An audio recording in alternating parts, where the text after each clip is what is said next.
nagiging tool, no? Nagiging sandata ang low carb diet para bumuti at lumusog ang ating katawan, ano? Hindi lamang yung pag-weight loss o pagbaba ng timbang, kundi yung kabuuang yung overall wellness. Okay. Ang karaniwang nagiging sanhi o nagiging factor, lalo na nung magsisimula tayo, ano? Number one, kulang tayo sa protina. Kulang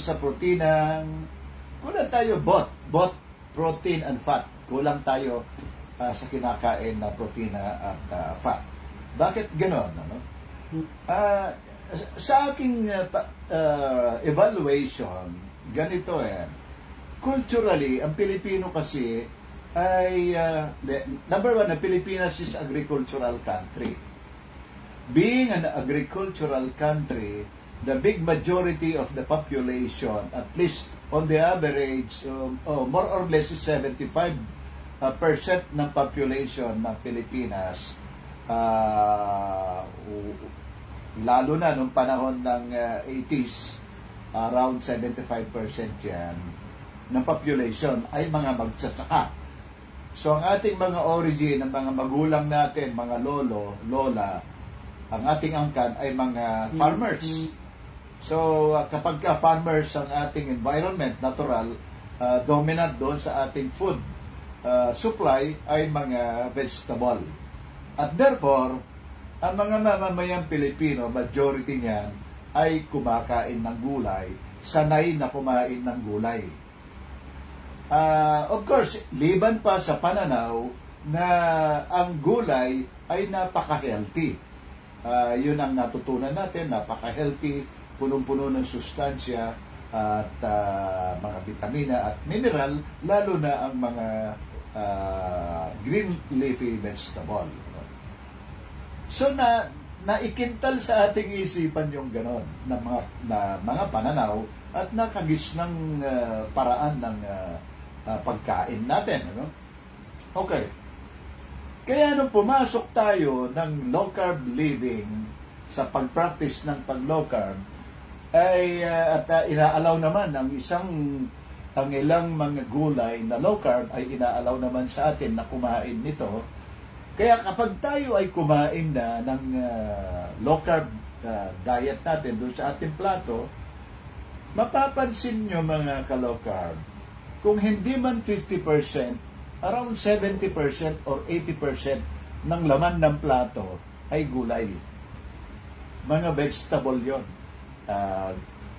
Talbos ng kamote, talbos ng malunggay, alokbate, talong, inihaw na talong, tortang talong, pechay, repolyo, broccoli, lahat ng klase ng mga malunggay, ng gulay, ano? Kung mayroong pipino, isang buong slice ng buong pipino, no? Ang ating kinakain, mayroon pang kamatis, at iba pa, no? So, dominant majority ng laman ng ating plato ay gulay. Kung meron tayong meat or fish, ay ilang portion lang. Sabihin natin, around 20% yun.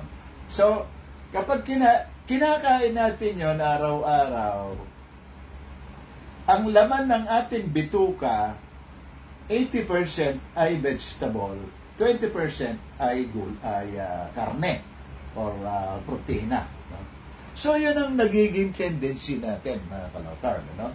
Sumasapat pa naman yung ating minimum or basic na energy, pero yun ang isa sa mga dahilan ng pag-contribute ng mabilis nating pagbaba ng timbang.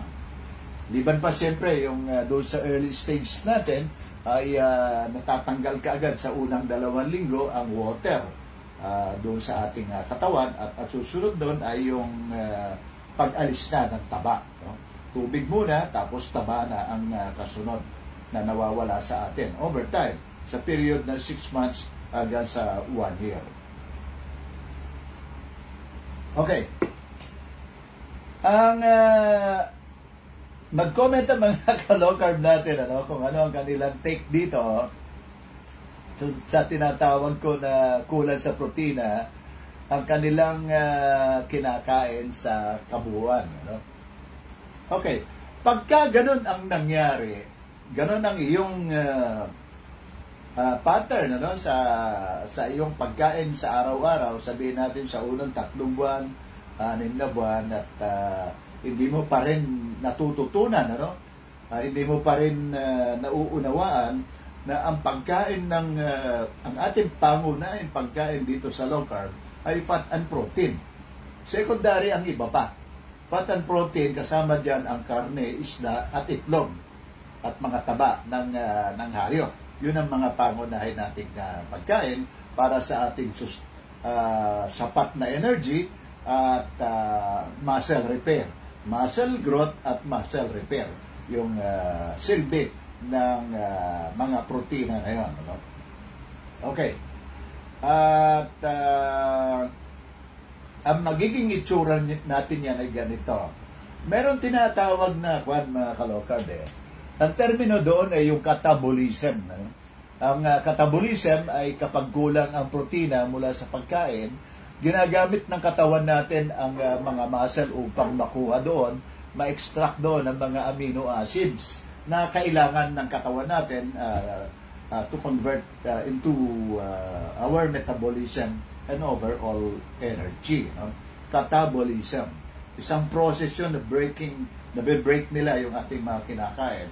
Binibreak nila ang ating carbohydrates, nagiging glucose, binibreak nila ang fats into fatty acid, binibreak nila ang protein, ang mga meat into amino acid. No? So yun yung breaking point, yun yung tawag doon, catabolism. Kaya kung kulang tayo ng protina or fat, protina at fat na kinakain, ang gagawin ng ating katawan, kakainin niya yung ating muscle. I-extract niya yung muscle natin para ma-convert ito into amino acid. Hindi na lamang fat ang ating natutunaw, ang ating nabuburn, kundi pati yung muscle na. So, nagkakaroon tayo ng muscle loss, kung tawagin. No?